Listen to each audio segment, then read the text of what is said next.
어느 날 문득 이유도 없이 마음이 가라앉는 날이 있습니다. 자고 일어나면 괜찮아질 줄 알았는데 눈을 뜨는 순간부터 불안이 스멀스멀 밀려옵니다. 커튼 사이로 들어오는 햇살이 따뜻한데도, 밥도 잘 먹고 몸도 멀쩡한데도 마음 한구석이 푹 꺼져 있는 것처럼 느껴지곤 하죠. 아무 일도 일어나지 않았는데 괜히 불안하고, 모든 일이 잘 풀려도 마음은 고요하지 않고, 누가 뭐라고 하지 않아도 내 마음은 자꾸만 나를 몰아붙입니다. 혹시 여러분도 그런 날 있으셨나요? 특별히 큰일이 있는 것도 아닌데 가슴이 답답하고 숨이 막히듯이 조여오는 날. 머릿속이 하얘졌다가 갑자기 복잡해지면서 아주 사소한 걱정 하나가 눈덩이처럼 커져버리는 날. 사실 이런 감정은 누구에게나 찾아옵니다. 나이가 들면 자연스럽게 마음이 편해질 줄 알았지만 오히려 인생의 무게가 쌓이면서 불안의 얼굴도 다양해지고 깊어집니다. 젊을 땐 성적이나 취업 걱정이었다면 지금은 건강, 자식, 외로움, 그리고 나 자신에 대한 의문까지. 이유를 정확히 알 수 없는 불안은 더 막막하고 누구에게 말하기도 애매하죠. 그래서 많은 분들이 그 불안을 꾹 눌러 안고 그냥 하루하루를 버티며 살아가고 계십니다. 하지만 마음의 불안은 무작정 참고만 있다고 사라지는 게 아닙니다. 우리가 상처난 무릎에 약을 바르듯 마음에도 어루만짐이 필요합니다. 어떤 날은 내가 나를 다독여주는 것이 가장 효과적인 약이 되기도 하죠. 중요한 건 내 마음이 불안하다는 걸 인정하는 것에서부터 시작입니다. 나만 그런 게 아니라는 걸 알면 그 불안이 조금은 덜 외롭게 느껴지니까요. 오늘은 그런 이야기를 해보려 합니다. 마음이 들뜰 때, 이유 없이 가라앉을 때, 스스로를 어떻게 다스릴 수 있을까? 그 해답은 거창한 방법에서 나오지 않았습니다. 오히려 아주 소소한 일상 속에서, 내 마음을 바라보는 태도에서, 그리고 사람들 속에서 조용히 피어나는 공감에서 힌트를 얻을 수 있었죠. 지금부터 여러분께 세 가지 이야기를 들려드리려 합니다. 각기 다른 세 사람의 이야기지만 이들의 하루 속에는 우리 모두가 겪어봤을 법한 감정들이 고스란히 녹아 있습니다. 은퇴 후 익숙한 일상이 갑자기 멈춰버리면서 찾아온 불안. 매일 같은 날들이 반복되면서 자신이 점점 사라지는 것 같다는 두려움. 그리고 누구에게도 말 못하고 조용히 마음속에서만 자라난 외로움. 이 이야기들을 듣다 보면 아마 여러분도 문득 마음 한구석이 콕 찔릴지도 모릅니다. 나도 저랬는데, 저런 마음 가져본 적 있는데 하면서요. 하지만 그 찔림은 결코 아픈 감정만은 아닙니다. 누군가의 이야기를 통해 내 마음을 들여다보는 순간 우리는 그동안 애써 무시해왔던 내 속마음을 비로소 마주하게 됩니다. 그리고 그 안에서 아주 작은 변화의 씨앗이 자라나기 시작하죠. 지금부터 들려드릴 이야기는 누구보다도 평범한 사람들의 이야기입니다. 특별한 인생이 아니라 우리 주변 어딘가에서 살아가는 누군가의 하루. 하지만 그 하루 속에 담긴 작은 불안과 마주하고 그 불안을 조금씩 다스려가는 과정은 우리 모두에게 위로가 될 수 있을 겁니다. 마음이 어지러울 땐 복잡한 방법보다 누군가의 따뜻한 목소리 하나가 더 큰 위로가 됩니다. 오늘 이 오디오북이 그런 역할을 해줄 수 있기를 바랍니다. 스스로를 돌보는 일이 어색하게 느껴지는 분들이라면 더더욱 이 이야기를 끝까지 들어보시길 권해드립니다. 그럼 지금부터 그 첫 번째 이야기. 은퇴 후 갑자기 멈춰버린 하루. 조용한 한 남자의 고백을 함께 들어보겠습니다. 이 이야기는 박진수님의 이야기입니다. 올해 70을 맞으신 박진수님은 공무원으로 평생을 일하고 은퇴한 지 이제 2년이 조금 넘었습니다. 아주 모범적인 삶을 살아오셨고 직장에서도 인정받는 분이셨죠. 하지만 은퇴 후 첫 해는 생각보다 조용했고 둘째 해부터는 점점 자신이 사라지는 듯한 기분을 느끼셨다고 합니다. 그날도 평범한 날이었어요. 아침에 일어나서 간단히 씻고 식사를 준비했죠. 아내가 떠난 지 오래라 이제는 뭐든 혼자 해야 하거든요. 전자레인지에 남은 밥을 데우고 김치를 꺼내고 계란을 하나 후라이했죠. 그걸 먹고 나니까 딱히 할 게 없는 거예요. 예전엔 출근 준비하느라 시간이 모자랐는데 이제는 하루가 너무 깁니다. 그날따라 유난히 시간이 안 가더라고요. 진수님은 커피 한 잔을 내려서 소파에 앉았습니다. 텔레비전을 켜보았지만 왠지 흥미가 없었습니다. 라디오도 신문도 그날따라 다 시끄럽고 어지러웠다고 합니다. 결국 멍하니 거실 벽만 바라보다가 문득 이런 생각이 들었다고 해요. 내가 지금 뭐 하고 있는 걸까? 예전엔 하루가 짧았죠. 오전 회의, 민원 처리, 부서원 점심 챙기기, 오후 보고서 작성까지 일이 많아 힘들기도 했지만 그래도 내 역할이 분명했거든요. 그런데 지금은 아무도 나를 필요로 하지 않는 것 같은 기분이에요. 그날 오후엔 결국 마트에 가서 음료수 하나 사고 돌아왔어요. 누군가와 이야기라도 하고 싶어서요. 마트 직원과의 짧은 인사 한마디가 그날 하루에서 유일한 대화였다고 합니다. 집에 돌아와 커튼을 닫고 누우니 이상하게도 마음이 휑했다고 해요. 외로움이 아니라 무력감. 뭔가 할 수 있을 것 같은데 할 게 없는 그 허전함. 그날 밤 불이 꺼진 거실에서 혼자 앉아 있다가 눈물이 났어요. 누구 때문도 아니고 그냥 제 자신 때문이었어요. 뭔가에 갇힌 느낌이랄까요? 몸은 멀쩡한데 마음이 고장 난 것 같은 그런 날이었어요. 이후 진수님은 작정하고 매일 뭔가를 해보기로 결심했다고 합니다. 동네 도서관에서 책을 빌리고 복지관 컴퓨터 수업에도 등록하고 동네 작은 공원에서 아침마다 산책도 시작했죠. 그렇게 조금씩 아주 천천히 그 불안의 크기를 줄여나갔습니다. 혼자서 밥을 먹는 시간이 덜 외로워졌고 그저 앉아있는 시간이 조금 덜 길게 느껴졌다고 해요. 진수님은 말합니다. 불안이라는 건 멀리 있는 게 아니라 그냥 내 옆에 늘 붙어 있는 그림자 같아요. 그걸 부정하려 하면 더 짙어지고 그냥 같이 가려 하면 점점 투명해지는 것 같아요. 나를 괴롭히던 그 불안도 이젠 그냥 내 일부라고 받아들이게 됐어요. 그의 이야기 속에서 우리는 이런 현실을 봅니다.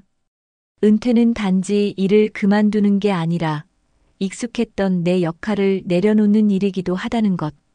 그래서 그만큼 혼란스럽고 불안해질 수 있다는 것. 하지만 그런 날들 속에서도 우리는 다시 나를 찾아갈 수 있다는 것. 그 여정을 시작하는 데 필요한 건 대단한 결심이 아니라 그저 아주 작은 움직임 하나라는 것. 박진수님의 이야기, 여러분 마음에 조금은 닿았기를 바랍니다. 다음 이야기는 같은 날들을 반복하는 삶 속에서 자신을 잃어버릴 것 같은 불안을 겪고 있는 한 여성의 이야기입니다.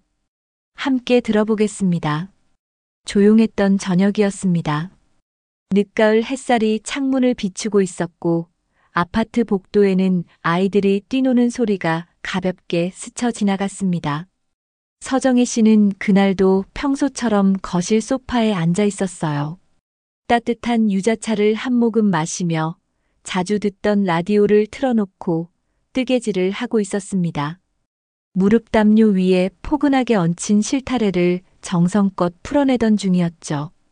그런데 전화벨이 울렸습니다. 아무렇지 않게 전화를 받았지만 불과 몇 초 후 그녀의 손에서 뜨개 바늘이 떨어졌습니다. 딸이 사고를 당했다는 소식이었습니다. 엄마, 미안해요. 나 병원이에요. 차 사고가 났어요. 울먹이는 목소리 너머로 들리는 기계음, 바쁘게 움직이는 사람들의 소리. 그 소리는 그녀의 마음을 산산이 깨뜨렸습니다. 정희 씨는 전화기를 들고 그대로 거실 바닥에 주저앉았습니다. 머릿속이 하얘지고 가슴이 먹먹했습니다. 온몸이 덜덜 떨리고 숨이 쉬어지지 않았습니다. 괜찮다는 말이 들렸지만 그 순간에는 아무 위안도 되지 않았습니다. 딸이 있는 도시까지는 2시간이 넘게 걸리는 거리였습니다.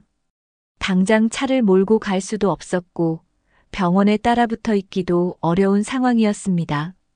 그녀는 눈앞이 깜깜해졌습니다. 그날 밤 한숨도 못 자고 뒤척였습니다. 머릿속에서는 온갖 상상이 떠올랐고 몸은 멀쩡하다는 말도 믿기지 않았습니다. 그렇게 며칠이 흘렀습니다. 딸은 큰 사고였지만 다행히 골절 외엔 큰 부상은 없었습니다. 몸도 조금씩 회복해갔고 남편과 친구들 덕분에 병원 생활도 잘 이겨내고 있었습니다. 하지만 정희 씨는 달랐습니다. 사고 직후부터 이어진 불안이 쉬이 가시질 않았습니다. 현관 비밀번호가 눌리는 소리에 놀라고 누군가 벨을 눌렀다 하면 심장이 쿵 내려앉았습니다. TV 뉴스에서 사고 소식만 들려도 숨이 막혔고 전화를 받을 때마다 손끝이 차가워졌습니다. 아무 일도 하지 못했습니다. 집안일도 손에 잡히지 않았고 좋아하던 뜨개질도 멈췄습니다. 식욕도 없어져 밥숟가락을 들 힘도 없어졌고 밤이면 잠이 오지 않아 뒤척이다가 새벽이 되곤 했습니다. 몸은 지치고 마음은 더 지쳤습니다. 그녀는 문득 이런 생각을 했습니다. 이렇게 살면 안 되는데. 이건 내가 병든 거잖아. 불안을 피하려고 했지만 그럴수록 더 커졌습니다. 아프지 말아야 해, 강해야 해 하며 억누르려 했던 감정들이 오히려 마음을 더 조여왔던 겁니다. 그래서 정희 씨는 방향을 바꾸기로 했습니다. 도망치는 게 아니라 불안한 내 마음을 마주보기로요. 조용한 오후, 그녀는 휴대폰 녹음기를 켜고 자신의 마음을 이야기하기 시작했습니다. 딸이 다쳤다는 말을 듣고 난 정말 무너졌어.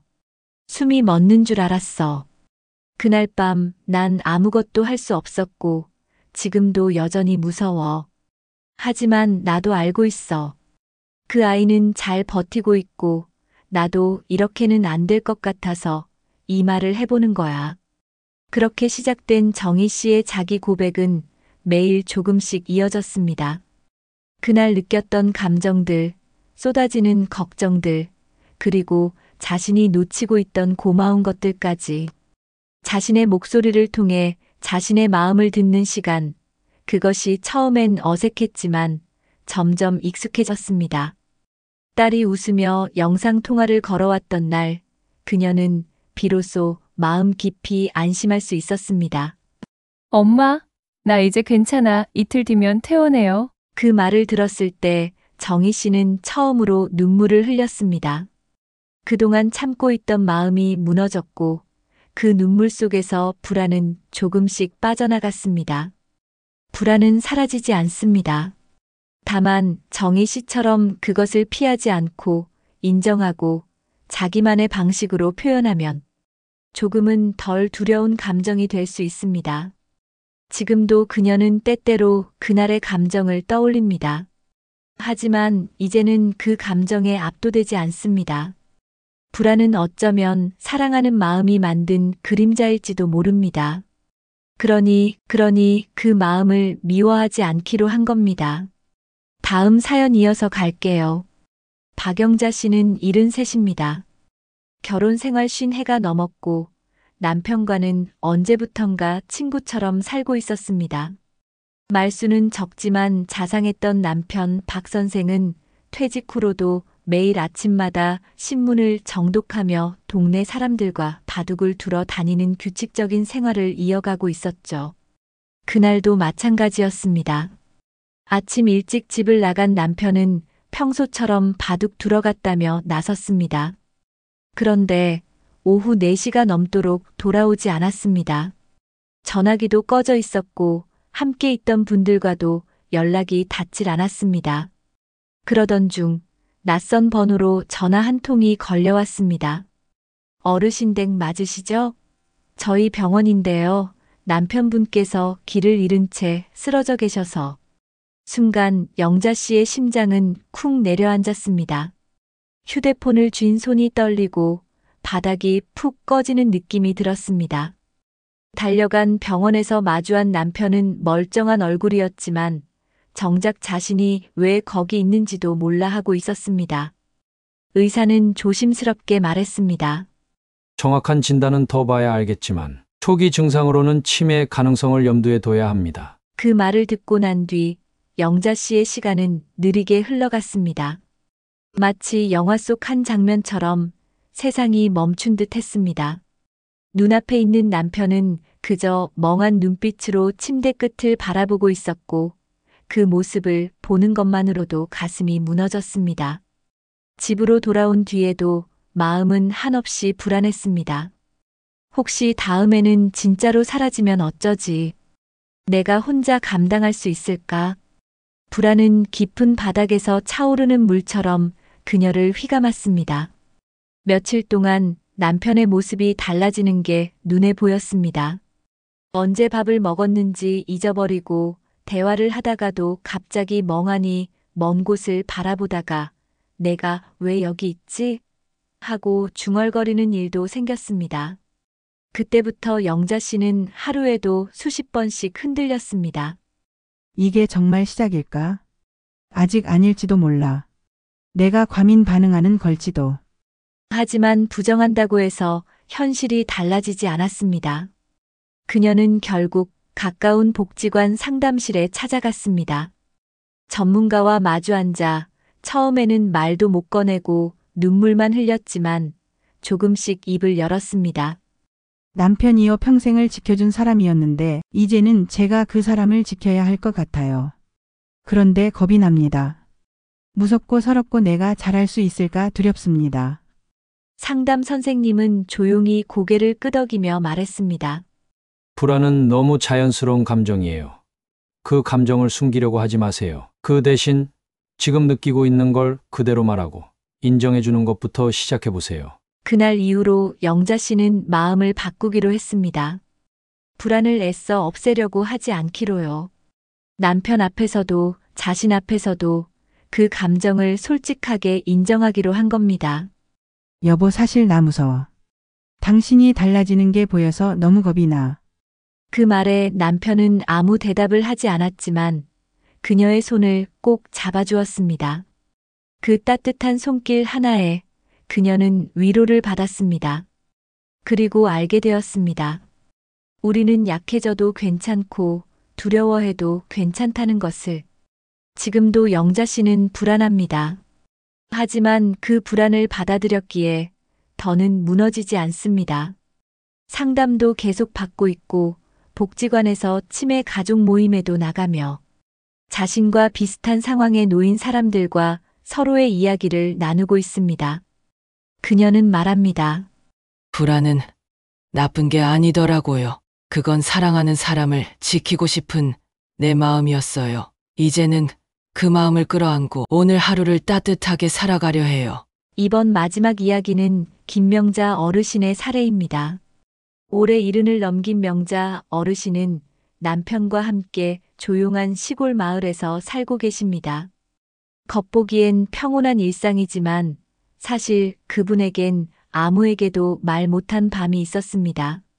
바로 밤마다 찾아오는 생각의 폭주 때문이었습니다. 낮에는 괜찮습니다. 밥도 해먹고 장도 보고 이웃이랑 이런저런 얘기도 나누고 나면 하루가 금세 흘러갑니다.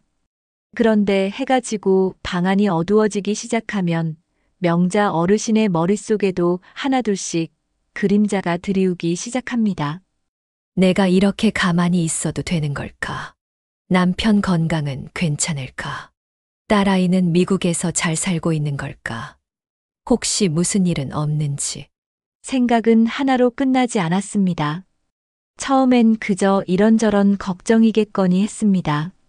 하지만 점점 잠드는 시간이 늦어졌고 한밤중에도 몇 번씩 깼습니다. 자는 둥 마는 둥 한 채 새벽이 되어서야 눈을 붙였고 그러다 보니 낮에는 머리가 무겁고 어지럽기까지 했죠. 잠을 설친 날이면 작은 일에도 짜증이 났고 이유 없이 눈물이 나기도 했습니다. 한밤의 불안은 어르신의 평범했던 일상을 조금씩 갉아먹기 시작한 겁니다. 가장 힘들었던 건 이런 고민을 누구에게도 말할 수 없다는 거였습니다. 남편에게 말해봤자 괜히 쓸데없는 생각하지 마라는 말만 돌아올 테고 딸에게 말하면 엄마 요즘 왜 그래? 이상하게 걱정 많아졌어 하며 걱정시킬까봐 망설여졌습니다. 그렇게 혼자서 끙끙 앓던 어느 날 복지관에서 진행하는 심리치유 프로그램이 눈에 들어왔습니다. 불면과 불안에 대처하는 나만의 루틴 만들기라는 이름이 붙어 있었습니다. 처음엔 망설였습니다. 나이 들어서까지 이런 데 다닌다고 괜히 속 좁아 보이는 건 아닐까 그런 생각도 들었죠. 하지만 워낙 잠을 못 자니 지푸라기라도 잡는 심정으로 첫 수업에 참석했습니다. 그날 강사 선생님이 하신 말씀이 귀에 들어왔습니다. 불안은요, 없애야 하는 게 아니라 돌봐야 하는 감정입니다. 그 불안이 말하고자 하는 걸 들어주는 연습부터 해보세요. 그 첫 번째가 바로 마음일기입니다. 명자 어르신은 집에 돌아오자마자 작은 노트를 하나 꺼냈습니다. 그리고 첫 페이지에 이렇게 썼습니다. 오늘도 밤이 되었다. 또 걱정이 밀려오겠지. 그런데 이번엔 도망치지 않겠다. 그날 밤도 어김없이 걱정이 몰려왔습니다. 하지만 명자 어르신은 조용히 불을 켜고 노트를 펼쳐 글을 쓰기 시작했습니다.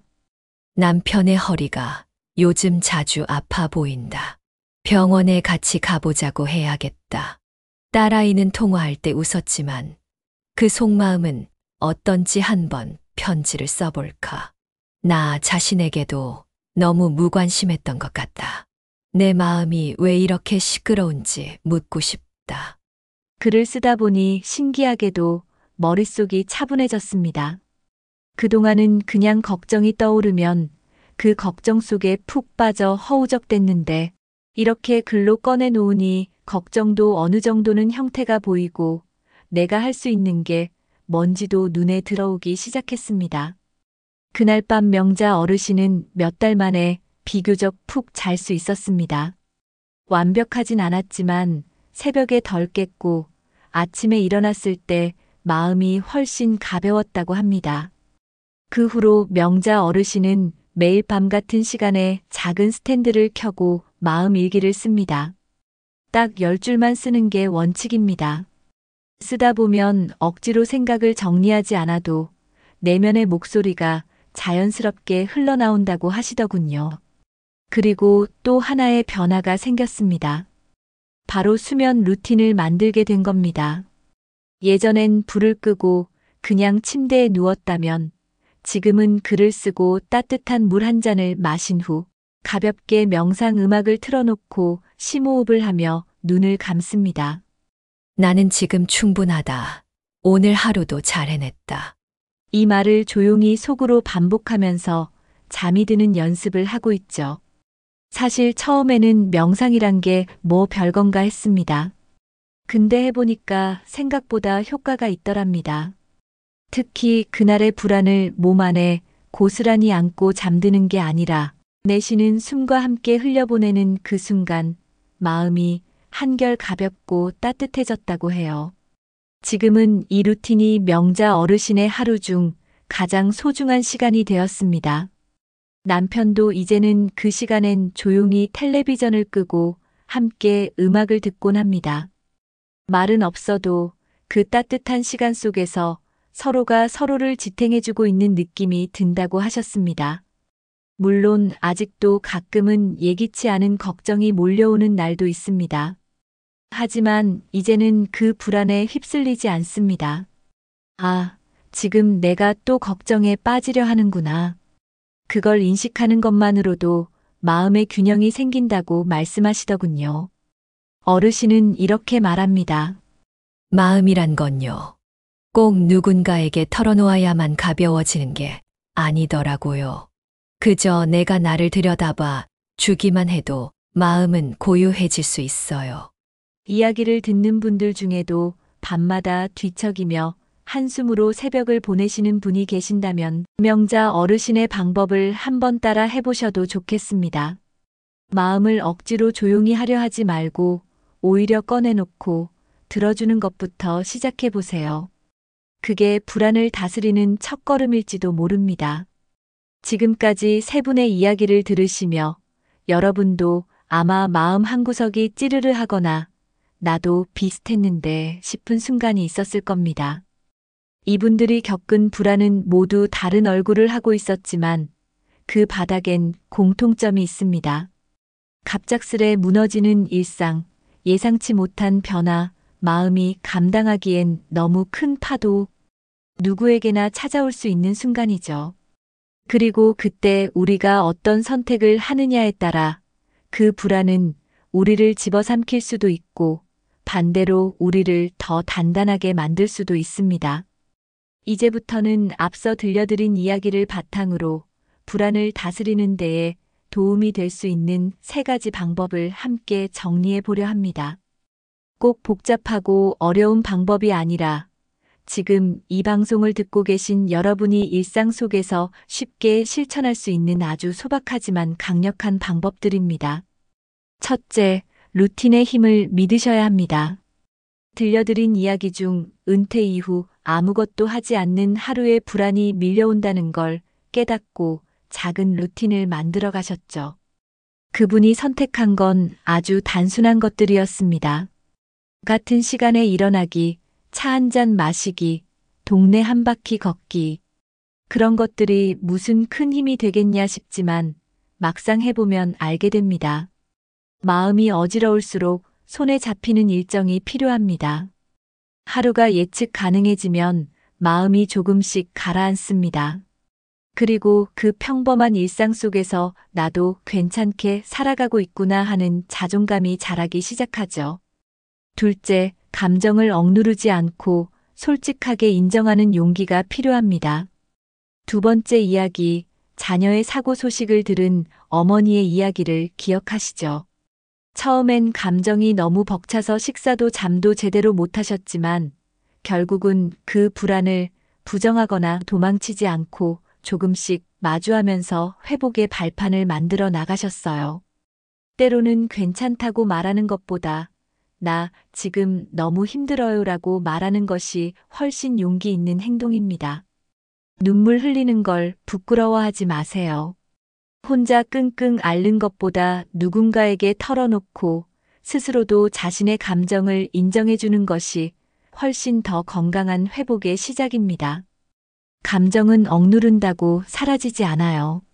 마음속 깊은 곳에 쌓여 있다가 어느 날 폭발하게 됩니다. 그러니 그 전에 말로든 글로든 자연스럽게 흘러나올 수 있게 해주는 것이 필요합니다. 셋째, 불안할 때는 생각을 줄이는 기술이 필요합니다. 세 번째 주인공, 밤마다 덮쳐오는 생각에 잠을 이루지 못하던 여성분 기억하시죠? 그분은 마음속에 넘쳐나는 걱정을 마음 일기에 써내려가며 비워냈습니다. 생각이 많을수록 머릿속이 복잡해지고 복잡할수록 불안이 증폭됩니다. 그럴 땐 그 생각을 가만히 들여다보는 것도 방법이지만 때로는 생각을 멈추는 루틴이 필요합니다. 글을 쓰는 것도 좋고 호흡에 집중하는 명상, 조용한 음악을 들으며 따뜻한 물 한 잔 마시는 것도 효과적입니다. 중요한 건 그 시간이 반복될수록 우리 뇌는 이제 편안해질 시간이구나 하고 반응한다는 거예요. 반복되는 습관은 뇌에게 안전 신호를 보내고 그건 곧 마음을 안정시키는 작용으로 이어집니다. 이렇게 오늘은 세 분의 이야기를 통해 불안을 다스리는 방법 3가지를 정리해 보았습니다. 하나, 하루를 예측 가능하게 만드는 루틴. 둘, 감정을 억누르지 않고 표현하는 용기.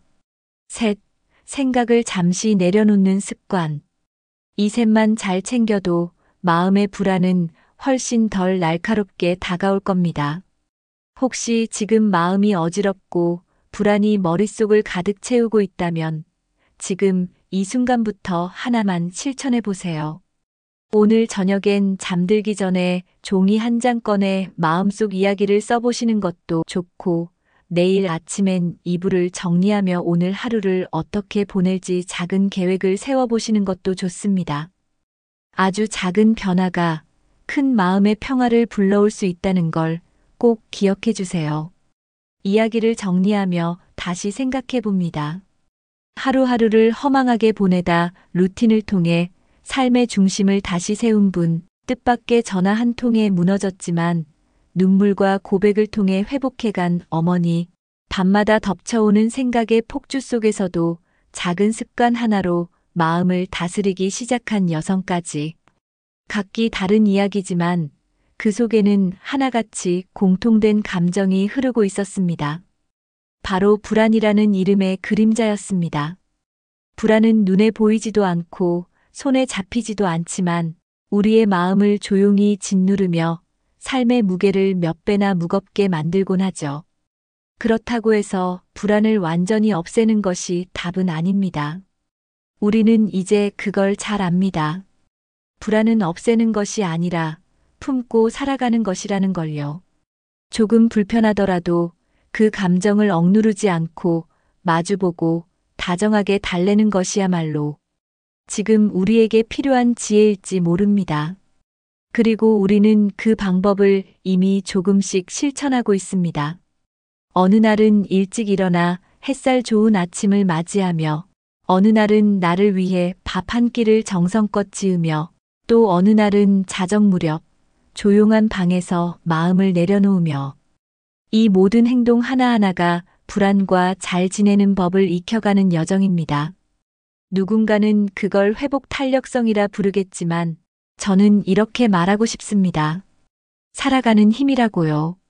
누가 보든 안 보든 나 자신과의 약속을 지켜가는 그 작고 소중한 힘. 불안을 다스리는 데 정해진 정답은 없습니다. 어떤 날은 무언가를 하고 싶지 않은 날도 있을 겁니다. 몸이 무겁고 마음이 더 무거워져서 그저 숨 쉬는 것조차 버거운 날도 분명 있을 거예요. 하지만 그런 날조차 지나가고 또 다른 하루가 옵니다. 그 하루 안에 우리는 또다시 선택할 수 있는 기회를 얻게 되죠. 어제보다 조금 더 나은 생각을, 어제보다 조금 더 부드러운 말 한마디를. 그리고 꼭 기억해 주세요. 불안한 날이 찾아와도 그건 잘못된 일이 아닙니다. 누구에게나 불안은 찾아옵니다. 오히려 불안이 있다는 건 내가 지금 내 삶을 진지하게 마주하고 있다는 증거일지도 모릅니다. 내가 나를 포기하지 않고 있다는 표시일 수 있거든요. 오늘 이 시간을 함께한 여러분, 혹시라도 이 방송이 끝난 뒤에도 마음 한구석이 여전히 무겁게 남아있다면 그 마음을 억지로 밀어내려 하지 마세요. 그저 지금 내 마음이 이렇게 무겁구나 하고 알아채는 것만으로도 충분합니다. 그게 진짜 시작이니까요. 우리는 모두 각자의 불안을 안고 살아가는 사람들이지만 이런 이야기 하나, 목소리 하나가 서로에게 따뜻한 등이 되어줄 수 있다고 저는 믿습니다. 내가 혼자가 아니라는 걸 느낄 수 있다면 그것만으로도 우리는 조금씩 나아갈 수 있으니까요. 자, 이제는 여러분 차례입니다. 혹시 이 이야기가 여러분의 삶과 닿아 있었다면 댓글로 여러분의 이야기도 들려주세요. 그 말 한 줄이 또 누군가의 마음에 힘이 되어줄지도 모르니까요. 그리고 앞으로도 저희 채널에서는 이처럼 마음을 어루만지는 따뜻한 이야기, 노년의 삶에 힘이 되는 지혜들을 천천히 정성껏 전해드릴 예정입니다. 구독과 좋아요는 저희에게 큰 힘이 됩니다. 그 클릭 한 번이 또 다른 누군가에게 다정한 목소리로 닿을 수 있게 해주니까요. 오늘도 이 시간을 함께 해주셔서 고맙습니다. 부디 여러분의 오늘이 조금은 더 따뜻해지길 바랍니다. 그리고 내일은 오늘보다 더 평온하시길 바라며 다음 이야기에서 다시 인사드릴게요. 고맙습니다.